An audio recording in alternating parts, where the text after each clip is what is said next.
ایک مرتبہ جرمنی جانا ہوا، شہر کا نام میں ارادتاً نہیں بتاؤں گا، تو وہاں ایک مرتبہ اس عاجز نے کچھ اللہ کی مدد، اللہ کی نصرت کے متعلق بیان کیا۔ بعد میں کھانے کا وقت آ گیا تو کھانے پہ ایک پاکستانی انجینئر صاحب ملے جو وہاں کافی عرصہ سے سیٹلڈ تھے۔ مجھے کہنے لگے جی میں آپ سے ایک بات عرض کروں؟ میں نے کہا کیا؟ کہنے لگے اللہ تعالیٰ مولویوں کی بڑی فیور کرتے ہیں۔ میں نے کہا بات تو سچ ہے۔ اب چونکہ کھانا کھا رہے تھے پھر وہ کھانا کھانے لگے، پھر کچھ دیر کے بعد کہنے لگے جی اللہ تعالیٰ مولویوں کی بڑی فیور کرتی ہیں۔ اب میں نے دیکھو ظاہر میں کہ وہ تو بے شک نہ داڑھی تھی نہ کچھ تھا، ایک عام جیسے انجینئر کی زندگی ہوتی ہے، ایک خوبصورت نوجوان تھا عام زندگی گزارنے والا۔ جب کھانا ختم ہونے لگا نا تو پھر ذرا میرے وہ قریب ہو کے بیٹھ گیا، پھر کہتا ہے جی اللہ تعالیٰ مولویوں کی بڑی فیور کر۔ اب مجھے سمجھ لگی کہ یہ کچھ کہنا چاہتا ہے لیکن ذرا اس کو وقت چاہیے، علیحدگی چاہیے۔ تو وہ ہم لوگ الگ کرسیوں پہ جا کے بیٹھ گئے۔ میں نے ان سے پوچھا آپ کیا کہنا چاہتے ہیں جو بےتاب ہے اتنی دیر سے؟ کہتے ہیں جی اپنا واقعہ سنائے۔ کہنے لگا جی میں نے لاہور سے انجینئرنگ کی، پھر یہاں ایک کمپنی میں میری نوکری لگی، بہترین نوکری، زبردست تنخواہ، اور میں انٹیلیجنٹ بھی بڑا۔ میں پچھلے اتنے سالوں سے اس کمپنی میں نوکری کر رہا۔ ہمارے دفتر میں یہاں کے ماحول کے مطابق مرد بھی انجینئر ہیں، لڑکیاں بھی انجینئر ہیں۔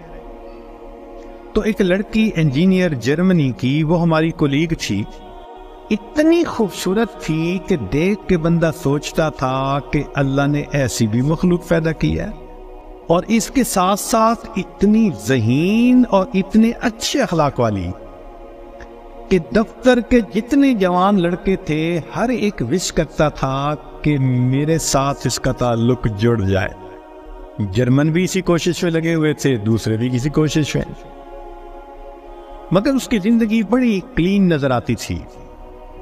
وہ کام کی بات کرتی تھی، جو ذرا کام کی بات کے علاوہ کرتا تھا ایسا جواب دیتی تھی کہ اگلے کو جرت ہی نہیں ہوتی تھی بات کرنے کی۔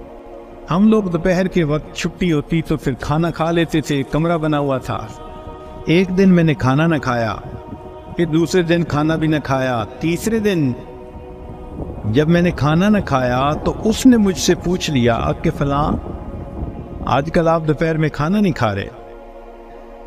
میں نے کہا اس لیے کہ وہ میں مسلمان ہوں اور ہمارا رمضان المبارک شروع ہو گیا ہے اور میں فاسٹنگ کر رہا ہوں۔ اس نے کہا یہ کیا ہوتی ہے؟ تو میں نے بتایا روزہ کیا ہوتا ہے۔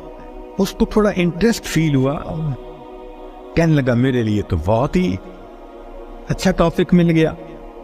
میں نے بھی کھول کھول کے بتایا فاسٹنگ کیا ہوتی ہے، اور اس کی انٹرسٹ کو دیکھ کے کہا اچھا میں باقی باتیں تمہیں کل بتاؤں گا۔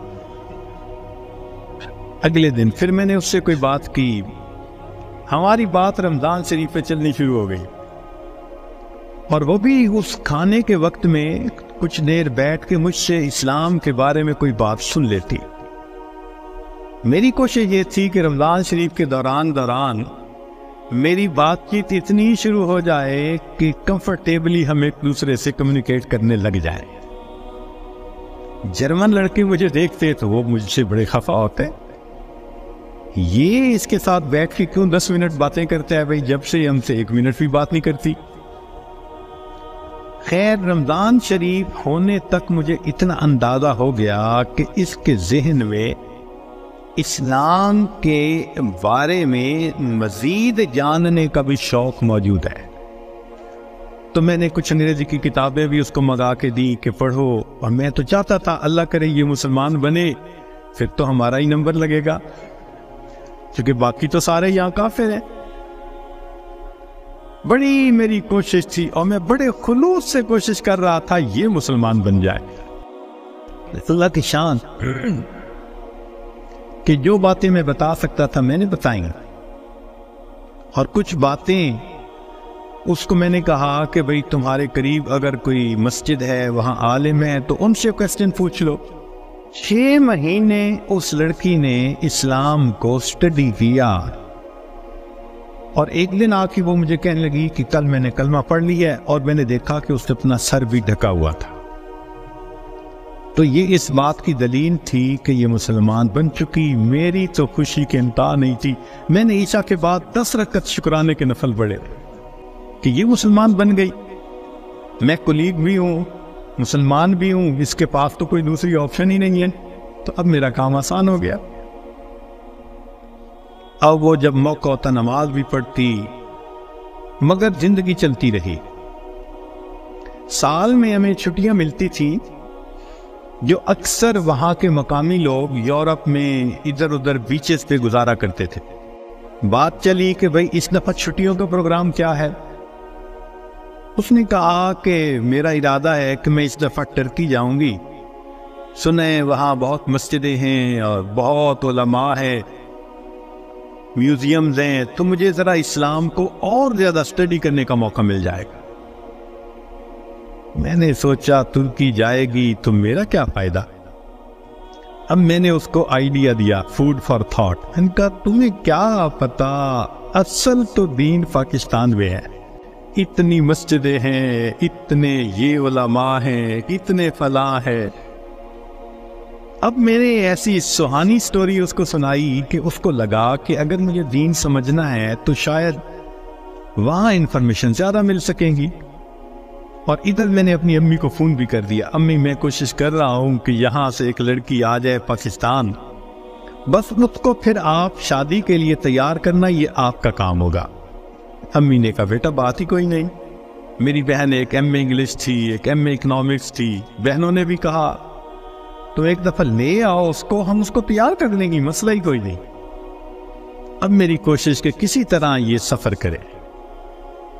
2-3 دن وہ سوچتی رہی، پھر اس نے کہا کہ اچھا ٹھیک، میں نے ارادہ کیا ہے کہ ان چھٹیوں میں پاکستان جاؤں گی، مگر میں اپنی ارینجمنٹس خود کروں گی، تم فلائٹ نمبر بس بتا دو کب جا رہے ہو۔ تو میں نے کہا ٹھیک۔ اب جس دن میں نے فلائٹ پہ آنا تھا اور اس نے بھی 2 لفظ کہے تھے کہ ہاں میں بکنگ کروا لوں گی، کہنے لگا کہ میں تو 1 گھنٹے، میں نے 3 گھنٹے پہلے پہنچنے کی بجائے 4-5 گھنٹے پہلے پہنچا ہوا تھا۔ جلدی سے چیک ان کروا کے اب میں تلاش کر رہا تھا کہ کب آئے۔ خیر اس کو آنے میں کچھ دیر ہو گئی، مگر میں نے دیکھا کہ وہ آ گئی تو میں بڑا مطمئن ہو گیا، اب یہ پاکستان آ رہی ہے۔ خیر جب پاکستان اترے تو میرے گھر والے، رشتہ دار سب مجھے ریسیو کرنے آئے ہوئے تھے، تو گھر کی عورتیں اس کو بھی ملی۔ اس نے کہا کہ دیکھو میں نے ہوٹل کی بکنگ کروائی ہوئی ہے اور میں اس وقت تھکی ہوئی ہوں سفر کر کے، تو میں سیدھا ہوٹل میں جاؤں گی، اور کل جب میں کسی وقت فریش ہوں گی نا تو عورتوں کو کہا کہ تم ہوٹل آ جانا، میں تم سے ڈسکس کر لوں گی کہ مجھے کہاں انفارمیشن مل سکتی ہے۔ میری بہنیں اس کو دیکھ کے تو حیران ہو گئی، اور انہوں نے شادی کی ڈیٹ اور پلاننگ وہ بھی شروع کر دی۔ اگلے دن میری امی گئی اور اس کو کہا کہ بھائی آپ ہوٹل میں کیوں رہتی ہو، ہمارے گھر میں آؤ۔ اس نے کہا میں ذرا یہاں کمفرٹیبل ہوں۔ امی نے کہا چلو کھانا کھانے ہی آ جاؤ۔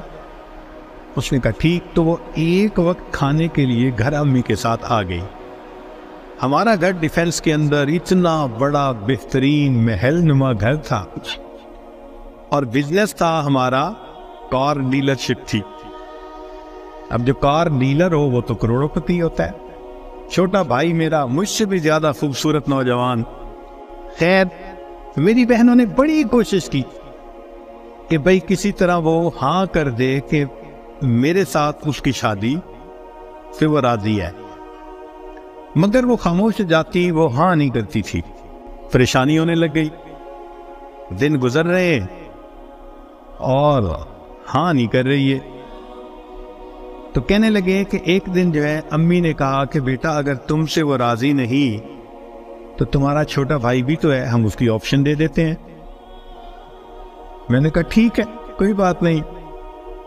امی نے چھوٹے بھائی کی آپشن دے دی، وہ سن کے پھر چپ ہو گئی۔ حتیٰ کہ آدھے سے زیادہ دن گزر گئے، فرض کرو 20 دنوں سے رہنا تھا تو 10-12 دن گزر گئے۔ اب امی کو ذرا فکر ہونے لگ گئی کہ یہ نہیں مانے گی، ہم پریشان بھی تھے۔ اللہ کی چاند ایک دن وہ امی کے ساتھ بیٹھی بات چیت کر رہی تھی، کچھ کہنے لگا میرے ایک چچا ہیں، تبلیغی بندے ہیں، سارا دن مسجد میں پڑے رہتے ہیں اور کام ہی کوئی نہیں ہے ان کو۔ ان کا ایک بیٹا ہے اور اس بیٹے کو انہوں نے جامعہ اشرفیہ سے مولوی بنا دیا۔ وہ چونکہ میرے امی کے قریبی رشتہ دار ہیں، تو وہ نوجوان ہمارے گھر آیا امی کو کوئی چیز دینے کے لیے۔ تو اس لڑکی کی ذرا دور سے نظر پڑ گئی کہ ایک بندہ ہے، داڑھی والا بھی ہے، ٹوپی بھی ہے اور وضاقتہ بھی دینی ہے۔ اس نے میری امی سے پوچھ لیا یہ کون ہے؟ اس نے کہا یہ میرے دیور کا بیٹا ہے، عالم ہے۔ اس نے کہا اچھا میں نے جو کچھ مسئلے پوچھنے تھے وہ میں اس سے پوچھ سکتی ہوں؟ امی نے کہا ہاں۔ کہنے لگا امی نے وہ مولوی صاحب کو بلا لیا اور وہ مولوی صاحب آ کے یوں نگاہیں نیچی کر کے کھڑے ہو گئے۔ یہ اس نے ایک دو باتیں پوچھی، اس نے آگے سے جواب دیا اور جیسے روٹھا ہوا بندہ ہوتا ہے وہ مولوی صاحب چلے گئے۔ اس نے جاتے ہوئے اسے پوچھ لیا کہ بھئی اگر کوئی اور بات پوچھنی ہو تو آپ کا ٹیلی فون نمبر، اس نے ٹیلی فون نمبر دے دیا۔ ایک دو دن ٹیلی فون پہ یہ اس سے بات کرتی رہی۔ کہنے لگی کہ چوتھے دن ہمیں پتہ چلا کہ لڑکی نے اس سے خود بات کی، کیا تم مجھ سے نکاح کرنا چاہتے ہو؟ کہنے لگے مولوی صاحب نے جواب دیا میں ابو سے پوچھوں گا، ابو سے پوچھوں گا۔ اس نے ابو سے پوچھا، ابو نے کہا کہ بیٹا ساری دنیا مسلم مومن کے لیے اس کا ملک ہے، اگر تمہارا رزق اللہ نے وہاں لکھا ہے تم دین کی نیت سے جاؤ، اللہ کے دین کا کام کرو وہاں۔ کہنے لگا لڑکے نے ہاں کر دی۔ اگلے دن اس نے کیا کیا، وہ لڑکے نے اپنے دو چار رشتہ داروں کو بلا لیا، سادگی کے ساتھ نکاح ہو گیا۔ لڑکی اس کو لے کے اسلام آباد ایمبیسی چلی گئی اور ایمبیسی میں اس نے اپنا سٹیٹس دکھایا، پورا دکھا کے کہا کہ میں آئی تھی چھٹیاں گزارنے، اس کے ساتھ میرا نکاح ہو گیا ہے، کاغذات ہوتے رہیں گے، میں نے ہے 4 دن میں واپس جانا، کیا آپ اس کا ملٹیپل ویزا لگا سکتے ہیں؟